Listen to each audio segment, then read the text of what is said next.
Welcome to the WP SEO Show, brought to you by SEO Hive, your proactive white label SEO partner. The WP SEO Show is all about talking WordPress and SEO, from optimizations, structures, setups, and plugins. We explore how to make your WordPress website perform better in the search engines. Here are your hosts, Pete Everett and Jeff Patch. Hello and welcome to this episode of the WP SEO Show. Today I'm not joined by my co-host Jeff, largely because he didn't want to get out of bed. It's 11 a.m. here in the UK, so it's about 3 a.m. in California. And I'm sorry, Matt, he didn't want to get out of bed to talk to you. I can understand. I am joined though by a friend of mine who's been a client who's I'm trying to think when we first met. Actually, I'm guessing it must have been through the COVID years. It was a few years ago for sure. Was a few years ago, but former client, still current client, but somebody that's certainly become a friend, Mr. Matthew Lasky. Welcome to the show. Hello, Pete. Thank you very much. Thanks for having me. This is actually my first podcast, so a little bit nervous, but hopefully it will go well. It'll be absolutely fine. We'll be gentle and we'll sort of ease into it, and it'll all be good. Matt's here because he's written a book, and we're going to get onto that in a few minutes. But Matt, before we do sort of venture into the themes around the book, do you want to sort of introduce yourself a little bit, give a little bit about your background, and tell the boys and girls at home a little bit about who you are and what you do? Sure, no problem. So I'm going to show my age a little bit here, but I've been working in the web industry one way or another for around the last 20 years or so. And I've owned my own agency. I've worked in digital agencies in London. I've managed teams and departments. I've worked from a junior designer all up to sort of creative director, head of design and marketing. So been through lots of tests, learned lots of lessons along the way, and I've worked for some really kind of small, boutique, interesting companies, and also some huge giants, right? So I've worked with Vodafone, BBC, Harrods, UEFA, some huge corporates, all the way down to some really small agencies. Lots of lessons learned. And when I was first starting out, there wasn't that much material to help you along the way, especially literature, and that's what kind of got me thinking about writing something to help others along that journey. Yeah, and it's funny, isn't it? Because you're dead right. There isn't like a sort of publication. Nobody really talks too much about, okay, so this is how you work in an agency. This is what the job roles are. These are the sort of processes by which you need to you need to learn, or you could be efficient, etc., etc. Instead, it's very much you learn your craft, and then all of a sudden you're chucked in an office with a whole load of people. You certainly were 20 years ago. You're chucked in an office with a whole load of people, and these people are kind of expected to get projects that come in the door successfully finished and out the door at the other end, and with it goes the invoicing and oh look, we all still have a job next month. So you're dead right. It is kind of a process that hasn't been documented too much about the actual process of working for an agency, and I'm guessing that largely comes from the fact that a lot of agencies literally start with just a single person, and they do grow from there, and you kind of just crack on with the work. So have you seen, because I know you now operate your own thing, so have you seen a difference in kind of working up through the agency sizes and then coming back to being on your own? How's that kind of transition gone for you? Yeah, so I think that going through agencies, I've noticed that communication is key, really. I think that what I've noticed over the years, so I guess just talking in general here, and you might find this with your kind of more SEO point as well, is that you don't have to be the most talented person out there, but if you are good at communicating your ideas and communicating what you want to achieve, then that can go a long way. Because I've worked with some of the most talented designers out there, and some good copywriters and SEO teams as well. But sometimes they find it really hard to communicate why they've done what they've done. And when a client or even someone internally starts to interrogate their work, they can really kind of flounder and get a bit flustered and almost and get upset as well. As why is someone disrespecting my work? Why are they interrogating what I've done?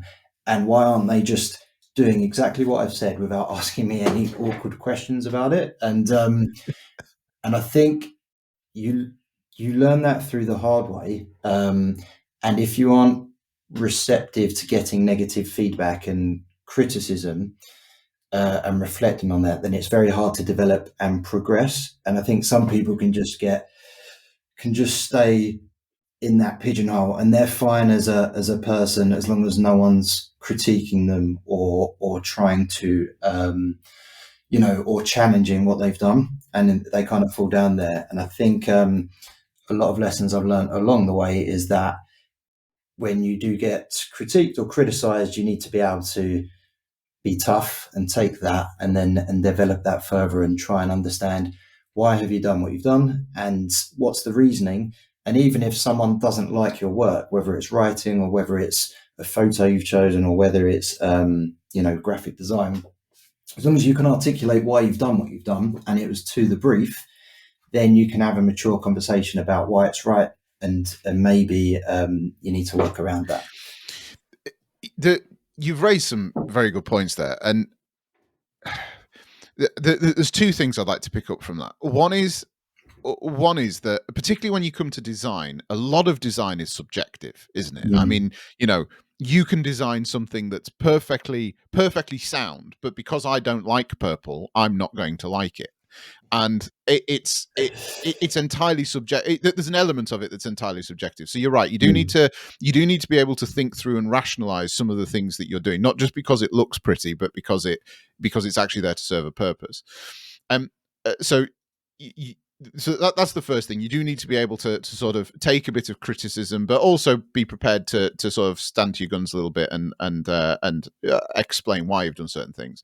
But the other thing, which I don't see a lot of people doing all the time, is kicking back to the client occasionally, and not to say, oh well, I'm right and you're wrong kind of thing, but having a website or building websites is often related to either having your car serviced seems to be one of the metaphors that's used quite a lot, or building houses, and they seem to be the two examples you often get when you talk about building websites or designing websites.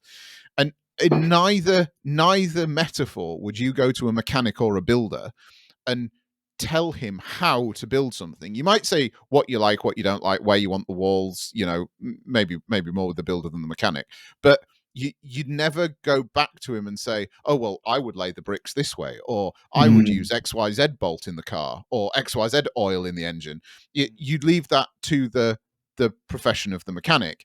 And it's kind of got to be the same with design agencies as well. We're so wrapped up in pleasing the client, in always saying yes to the client because we want them to be happy and pay the bill, that actually we've got to remember that every project should be a collaboration. They've come to work with us as the web professional, so you're allowed to have an opinion. And it's how you go about articulating that that's really the key part to that. Yeah, and I think they're expecting you to have an opinion, and you will lose. I think they will respect you less if you don't have opinion on something and you don't not necessarily have to stand your ground, but give the opinion on why you are the authority, right? Because as you said, they've hired you for a reason. They're doing a business that does X, and all you do all day is you're consumed with the web and the SEO and the marketing and design and graphics, whatever it is. You're consumed in that world and you live and breathe it, and they don't. So it's very valid for us to say, well, hang on a sec. If you want to achieve this within 3 months, if we go down that road you're pushing us to, we don't think you're going to achieve it because of this, because this photography looks really dated. I'm sorry, but it does. But maybe we need to work on your brand. Or these pages that you want to create that are funnel pages. This is what was done maybe 10 years ago, right? And the new thing to do now is this, because mobile is what we're trying to achieve. So I think there's definitely a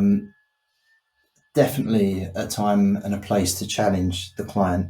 And I think a step before that is just understanding what does the client want to achieve, and do they really know what they want to achieve. And there's a really good book by Steve Harrison, who's a creative director. He worked at Ogilvy and some massive brand agencies, and he says that maybe, I guess, a third of the briefing process should be about just trying to understand and research what the client wants, just to really get your head into it, and then define it, right. And once you've developed that and you agree it, if the client changes their mind, he says it's like going to a restaurant and a client has ordered steak, and when the steak comes out, Good choice. the client looks at it and goes, "Oh, do you know what? I'm looking at this steak, but I don't fancy it now. I want chicken."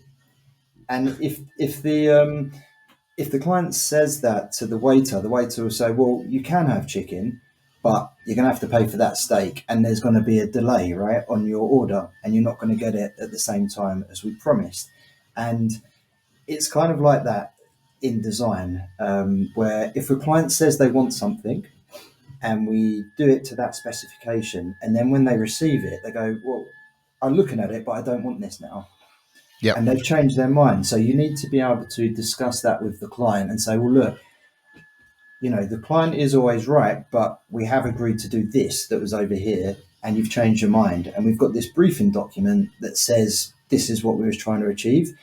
It's fine for us to change that, but there's going to be a delay, and we'll need some more budget, and we're going to have to rethink how we do this stuff." So, I think there is a time to challenge the client, and also to really try and get under the skin of what they actually want, which is not always as easy as it sounds. So we were having this discussion in the pre-chat before the show. There are very much two types of people that listen to this show. Some are design agencies, digital agencies, and I'd say that's more than half of the listenership of the show from the feedback that we get. But then we also have a group of people that do have WordPress websites and are trying to do SEO on them, hence they're listening to the WP SEO show. And they don't necessarily sit within the sort of agency land. But the reason I'm mentioning this right now is just to sort of say, if you're in that second group, don't tune out now, because actually it's some of the stuff we're talking about is just really good practice for you to understand if you are trying to do something with your website. And it works. It obviously helps agencies with their workflow, absolutely. But if you are taking on your own website and you're trying to help it rank in Google for particular keywords, or develop a new section to it, or whatever it might be, understanding what you're trying to achieve and having that as the kind of line in the sand is really the key first step. And I know this is where we can segue very nicely into your book, because your book is called How to Write a Web Design Brief, if I'm not mistaken. How to take a web design brief. How to take a web design brief, almost. I knew I was going to stuff it up. And in fairness, Matt was, if you're watching this on YouTube, Matt was holding a copy of the book right next to the camera before we recorded, and I made him put it behind the plant, so it was always there, which means I couldn't now read the title.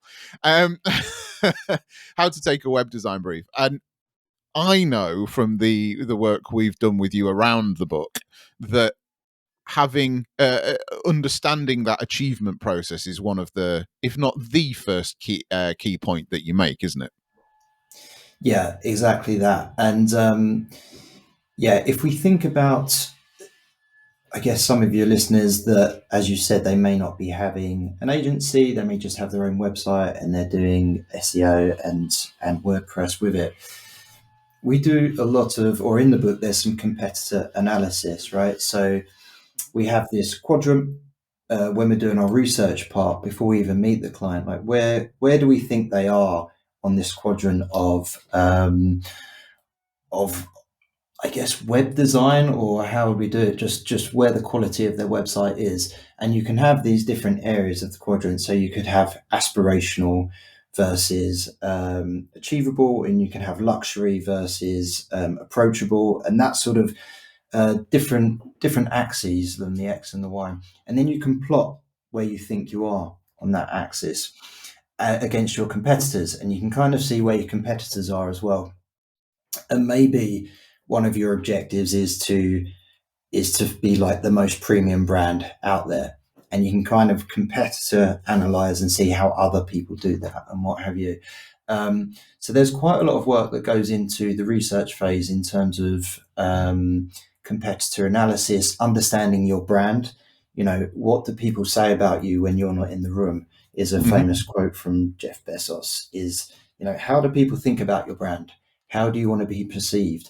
Is, for instance, if you have that kind of SEO and that WordPress, is all your imagery related to each other? Does it have a familiar vibe to it, so that when someone sees your blog or your article or your product that you've got, does it always look consistent with each other, so they always have that feeling to it, so that as soon as you see it, you know it's part of your family.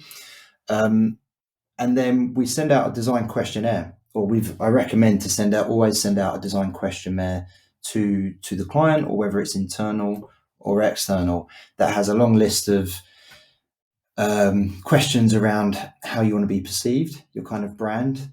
What's the what's the 5 things that someone should think about you within the nanosecond they look on your website, right? Is it approachability? Is it luxury? Is it modern? Whatever those things are, how does that, how should that come across on the website?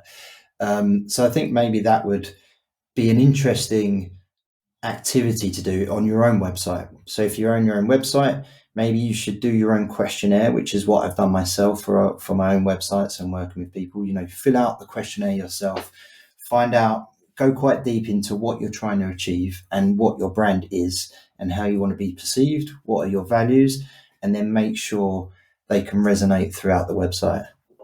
Yeah. Absolutely. And you know what? Regardless of whether you're an agency or non-agency listening to that, it's worth doing it for your own website, Mm, because it shows you the challenges that you're going to face in answering some of these questions. So if you are then an agency that's helping a client through this process in the future, you've been through it yourself. You can understand some of the things that are going to be going through the client's head as you're presenting them with this information and or with these questions. And I can honestly, I can remember times where I've been sat in briefing meetings and clients have sat across the table and said, well, why the heck do you want to know that? And it's, mm, this is a collaboration. This is, mm. we need to, at the end of the day, I think it's very easy for agencies to get caught up in trying to please the client. It's very easy for the client to get caught up in what they want, what they like, what they dislike. And actually, neither of those are really the target audience of a website, because the target audience of the website is your client's customers. Yeah, So it's really them that we're trying to communicate with, and as you say, then put this brand in front of them that pulls on the heartstrings or communicates in the way, however you want to phrase it, that attracts the right customers. And that's another thing that I think is really important when you're doing these briefs, is to not only understand what it is you're trying to achieve, but also trying to understand things you're not trying to achieve. If with SEO clients, I often say to people, it's quite easy to get 100,000 people to look at a website, but trying to get mm, 1,000 people that want to buy what you're trying to sell at the time they need it is a very different challenge. And it's kind of the same with branding. You mm. like we were talking about with opinions, you want people to have an opinion of your brand, because those people that it doesn't resonate with aren't probably aren't the right customers for you anyway.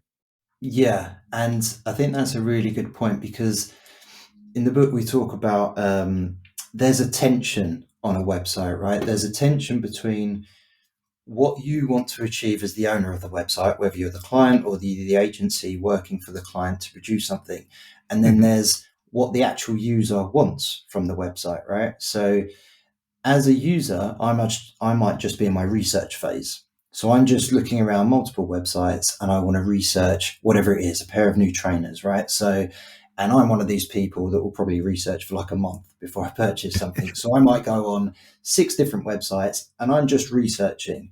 Okay.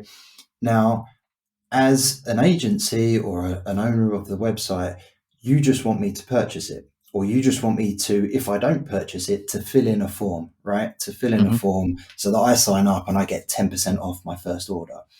But as the tension there is that I don't want to do any of that because I'm still in my research phase. I just want to understand what's the fit like, what color options have I got? Is it the best value? Are you the best company for me to buy this from? So I don't want to do any of the stuff that you're trying to get me to do. And there's a tension there. And if you don't think about the end user, as you said, if you don't think about the target audience, then there is a gap missing. And trying to understand, you can see heat maps and you can look at conversion rates, but without actually speaking to the users and maybe doing some surveys and doing some user testing, then you will miss out on those kind of golden nuggets of information of what does a researcher want in that phase? How can we help this person? And maybe we should change our language. Maybe we should have some other things that help them in that area. So yeah, I think there's definitely things within the book that talk about, how to think about your users, do some audience personas. What is that? Understanding that tension between what the website is trying to achieve and what the user is trying to achieve is actually key to improving those conversion rates and getting what you need out of it. Absolutely. And for those clients that are, or for those agencies that are trying to build meaningful relationships with clients, because let's face it, if you are an agency, a meaningful relationship with a client goes way beyond just a website project. I don't mean that to belittle. I've used the word just. I don't mean that to belittle website projects in any way. But a client can be way more valuable to your business as an agency than just the website itself. But we've built hundreds of good-looking websites, but the clients that we work with more regularly that have that life value beyond the website are the ones that where we haven't just created a nice looking website, but we've actually done something, we've created something that has made a difference to their business, and Yeah. it's delivering for them in a better way. And Mm. guess what, when it delivers for them in a better way and they have more money to spend and they want to then improve it, guess who they come to? The guy Mm. that's given them the leg up in the first place to deliver the thing in the better way. So Yeah. the whilst it may seem like such a small overlooked part of a web design process, and I get it, we all have our talents, we all have our things that we enjoy. Designers ultimately want to design. They don't want to go through the admin of taking briefs and all this kind of stuff. But if you get that bit nailed, if you get that bit right, it transforms the way that your client relationships are going to work over a period of time.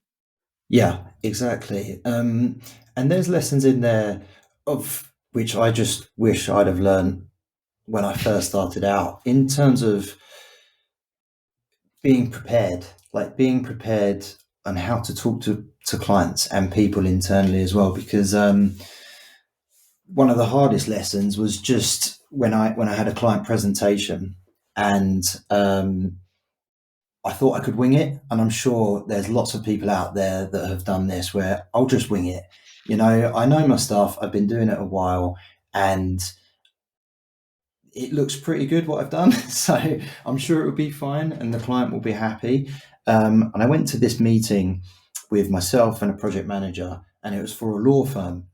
Um, and I was quite young, and I just thought, well, the designs will stand up for themselves. And this could be anything, right? It could be your SEO stuff and whatever. It stands up for itself to scrutiny, and I'm sure it would be fine. And we went to this law firm in the city of London, and it was the largest boardroom you've ever seen in your life. It was huge. It was massive, very intimidating. And there was this huge horseshoe shaped desk. I'll never forget it, where myself and the project manager sat on one side, and then we had a team of about 7 lawyers on the other side, and you felt like you were on trial.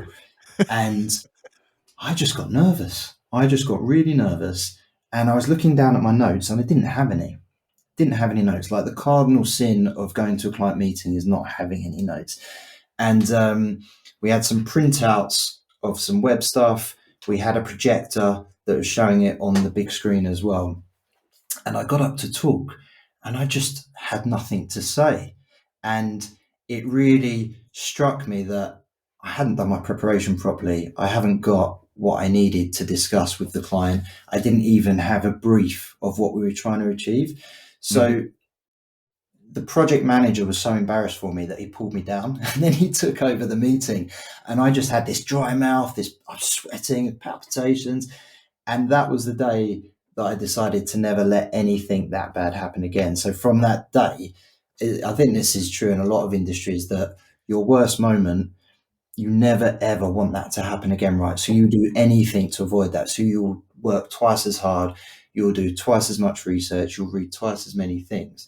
But it taught me another lesson, that when you are presenting to a client, or when you are talking to a client, this is a big opportunity to show your credentials and your authority in what you're talking about, right? So, and I don't mean credentials as in your degrees and whatever you've got, it's just your knowledge of what you're talking about. So, you need the client to believe in you and to trust what you're saying and to feel comfortable that you're the person that's going to lead them over this next 18-month project, right? So for SEO, you could be on it's not worth doing a 2-month or a 3-month. You want to get them on an 18-month contract and you want to make sure that they have enough time for you to deliver to the KPIs that they want. If your first meeting is flustered, you're unprepared, you don't understand really what the brief is, that client's going to be second guessing you from then on, right? So it's really important to be prepared from the get-go and to give them the impression that they're really happy they've made the right choice to work with you and they're confident in the decisions that you're making on their behalf and that collaboration. And there's going to be bumps in the road, right? There's going to be months where your SEO goes down or it's not as good as it was. And they'll be much more forgiving of that if they trust your judgment and they trust the way that you're communicating, you know. And if you struggle to communicate, then I think that will cause a lot of headaches for you further down that road. You're dead right. You know, I was thinking of a couple of things while you were saying that. We've all had nightmare meetings like that. Mm. I remember the first. I used to work at a large e-commerce agency. I mentioned this before on the show, and we had this. There was about 30 of us that worked in this agency, and every so often, I think it was about twice a year, we used to have these team days, and we had this guy come in about on one of these team days to coach us all on efficient time management, and he was very much about time blocking. Basically, that was the crux of his training with us. So I took him at his word and thought, right, well, you know, he was about time blocking, but then also grouping together tasks of a similar nature. So I was head of department, and I had the 12 most valuable digital marketing accounts. They all sat under my management, and then I had staff under me that had other accounts. And so I decided that it would make best use of my time to try and get all my client meetings in the same week. And I managed to get 11 of 12 to meet me in a single working week. And I basically spent the entire week in the boardroom, Mm. blocked the whole thing out. Nobody else could have a meeting. It annoyed the hell out of everybody else because they all had to go somewhere else to if they wanted to see a client. And by the end of the week, I couldn't talk. I had a sore throat. I was, you know, I was physically drained.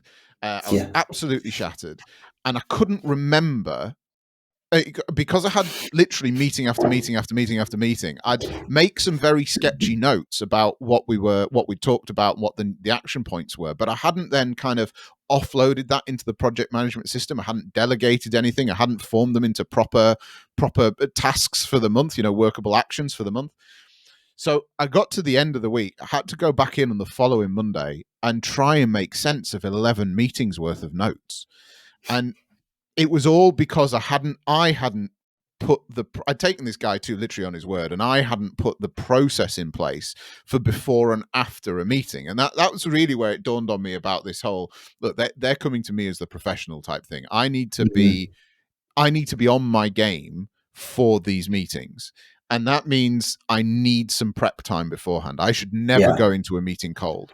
And I need Mm. some time after it in order to process what we've just spoken about while it's fresh in my head, so I can delegate stuff, so I can write stuff down so that I know what the tasks are, so I can come back to it. You very much a case of kind of uploading the information before the meeting and downloading it after the meeting so that you can put it to bed and come back to it when you're actually doing your task work. Yeah. And it was, look, it's now at least 8 years later, because I left there 8 years ago, and I'm still talking about it. I can still remember it. So we've all had It haunts you. those. It really does, and Yeah. you have to learn to take these things seriously. You are the professional. They are coming Mm. to you. You need time to get on your game. You need to, whether that's even things like the hour before a meeting. What you're going to do is you're going to stop all of the project work an hour before a call. You're going to take a 15-minute comfort break or whatever to distance yourself from work you've done before. You're then going to have half an hour's worth of prep time, and then you're going to, I don't know what, you chill out, or they might arrive early or whatever. You've got a buffer at the other end.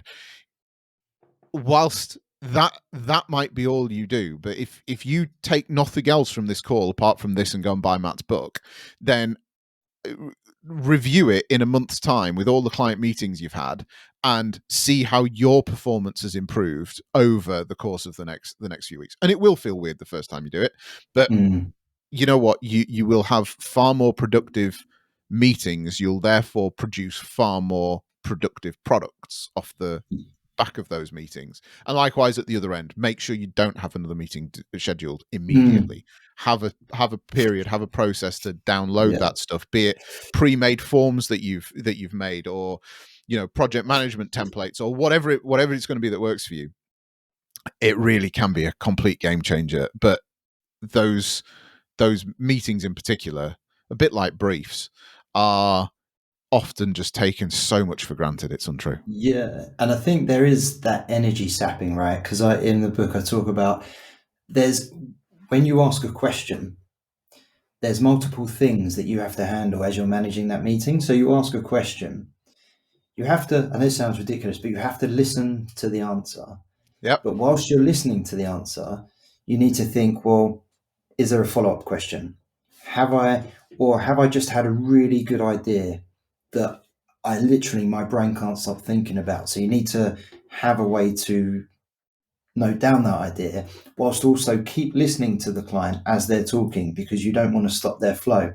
And then, while you're on question 10, your mind starts to wander and there's other things going on. You think about the next meeting that you've got. So you really have to be present and concentrate in that meeting. And when you're having those creative ideas, so if the client's, I need to create this new sales page, and you're like, oh, I've got 8 different ideas that I can do that. And you're already in your mind building that page up, already thinking how it's going to be done, but the client's still talking. So you've got to really have a way to let the client talk, still think of those ideas, think of the follow-up questions, then review which question's coming next. Is it going to feel like a natural lead on to the next question? Are we going off on a tangent? Do we need to bring the meeting back to the original question?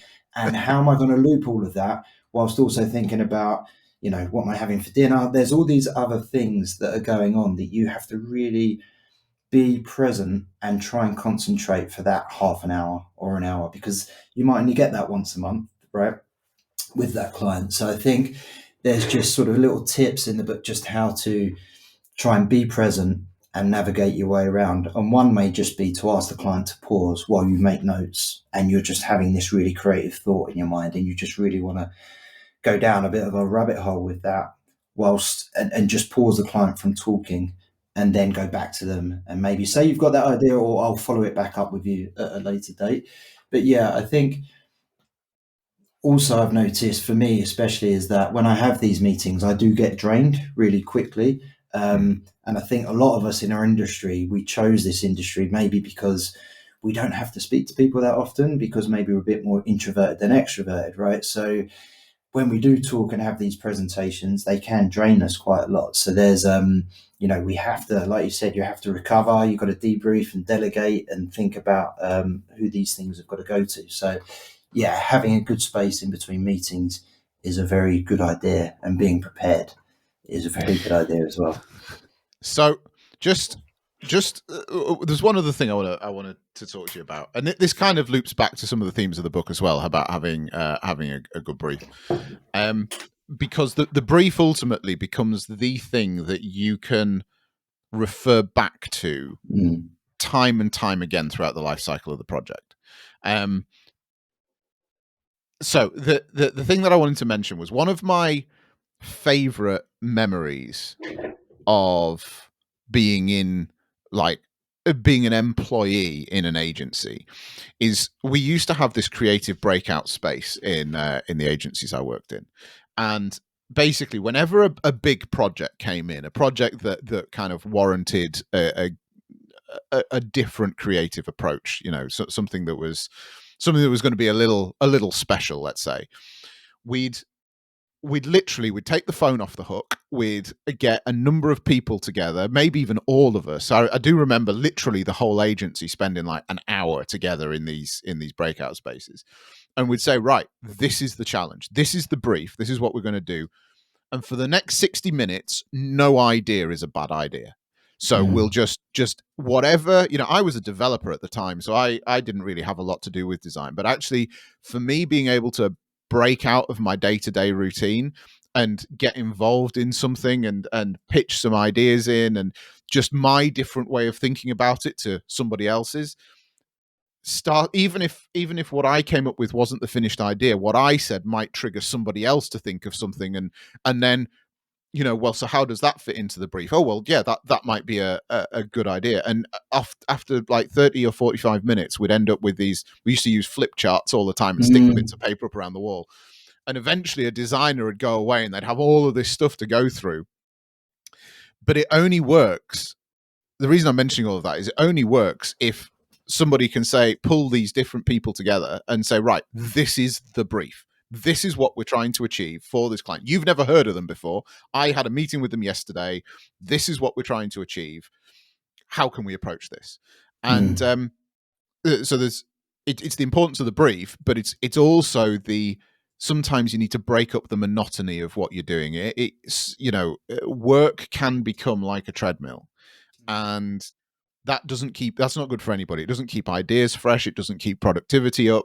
It gets your mental health down. Your mood deflates. And actually having space to break out. And if you're working on your own, that might mean, what, I'm going to go away from my office and I'm going to go and sit and work in a coffee shop for a morning because I need to focus on this. Leave the phone at home so that you're not going to be distracted. Whatever it might be, but find those pockets of space for the creativity to happen. But having that brief allows that creativity to be grounded, so it's productive work. Yeah, exactly. That's a really good point. And I'm working with an agency called UIC Digital, and I'm like a lead UX designer there as well. And we have this whole department called UIC Labs, and it's just dedicated to saying, okay, there's this problem. Anyone in the company is invited, and let's just have this crazy brainstorm and try and get everyone from different walks of life, from different countries, from anywhere, and say, let's just discuss it. And you can see the excitement is like palpable. People are really eager to get an idea across. It's like, oh, someone's going to listen to me finally. I can speak my mind in this safe place, like no idea is a bad idea. And they might have been sitting on this idea for years, right? And they just want to bring it out because they never had the confidence to or whatever. And it's kind of cathartic for them to just bring this idea out. And if we love the idea, like you said, you can run with it and the designer can go off and create what they need to. But without the objective or the challenge or the problem that you're trying to solve, it's just hot air and ideas, right? If there's an actual problem that we've got to solve, then I think that's when you can be most creative, because the problem may have been looked at by the client or by yourself just in this very particular way. But when you get other people to look at this problem from different walks of life and different experiences, then they'll come up with all these ideas that you never thought of. And yeah, so I think that is just doing those brainstorms is a really good idea. So I think we're coming to a good place to kind of wrap this episode up. There are certain things that I was going to ask that I haven't asked, but actually I'm not going to ask them. So there's things like, let's talk through some of the key parts of a web design brief. But actually, you know what? Two things. Firstly, it's in your book, so I don't want you to be giving your book away. And secondly, you do have a website, don't you, that's set up about this, and there's a whole load of resources and blogs and articles and stuff on there that take some of the concepts of the book and make them a little more real world, I suppose. Other ways of looking at it that you didn't actually get into print. Yeah, exactly that. And there's some resources, like you said. There's other books out there to read that I recommend. Hey, you're here to sell yours. Don't mention those. But it's just the journey, right? It's just I think reading's great, and just as much resource as you can get. So I'm hoping that this book will just help people as another resource that they can just really easily pick up. It could be 5 minutes on the train, it could be half an hour before bed. It's just getting the mind working and thinking in a particular way. And it should, it's got an index where you can just pick up and go to a chapter and put it down, go, oh, that's a good idea, and then just use that. It's not meant to be a big corporate book that's very heavy to read. It should be quite light and easy to go. But yeah, there's links to that. You do have a very good point there, which is that I've seen a transcript of Matt's book. Now, I must admit, I was very honoured to see a transcript that was written before print, which I can't say about many books. But one of the things that I was very impressed with was the way. I mean, it reads very well. I'm not taking away from any of that at all. But the fact that you can read it from cover to cover if you want to get a good understanding of it. But actually, it does work really well as a reference book. So just having that index at the back and thinking, oh, I need some help with this right now, flicking through to the right page, and you know what, within 3 or 4 minutes of reading the right few pages, you've got that nugget of information out of the book. Works really well as well. So it's How to Take a Web Design Brief. The web address is webdesignbrief.com off the top of my head. Yeah. And where is the book? How can people get hold of the book if they want their own copy? Yeah, so it's on Amazon at the minute. You can buy a paperback, or you can buy it on Kindle, and that's the main place we've got it at the minute. Cool. I've got to say, I've never been a massively big reader, and when I used to commute, I used to listen to a lot of audiobooks because I had the time in the car. But working from home, you don't really get that. So I've recently, since last summer, I actually read 2 books on the same holiday. My wife didn't really know what to make of it. She's like, I hadn't seen me read a book in years, and then all of a sudden, I could get my nose out of these books. But I really have discovered again the value of actually owning a physical book. It's not just about consuming the information. It's the fact that it sits there on the shelf afterwards. If I need to know something again, I can go back to it and flick to the appropriate section and reread it, which you're not going to do with an audiobook so much. Never been a massive Kindle user, so I don't really know whether you do that or not on a Kindle. But I really value the actual physical item, the tangible thing again. I think it's nice. Like I said, as a resource book, you can make notes in it, and that can trigger other ideas as well. And you can kind of go back to it, and you can put bookmarks in certain pages where you want to go back and just develop yourself a bit from that. So yeah, for sure. I think a printed book has a really good use still. So go and grab a copy on Amazon. I'll put a link to it in the show notes. Obviously, that'll send you off to your own version of Amazon if you're in a different country. And Matt, before we say goodbye, if somebody wants to connect with you after they've bought your book, obviously, because I'm assuming everybody that listens to this will then go and buy a copy before they do anything else. Of course.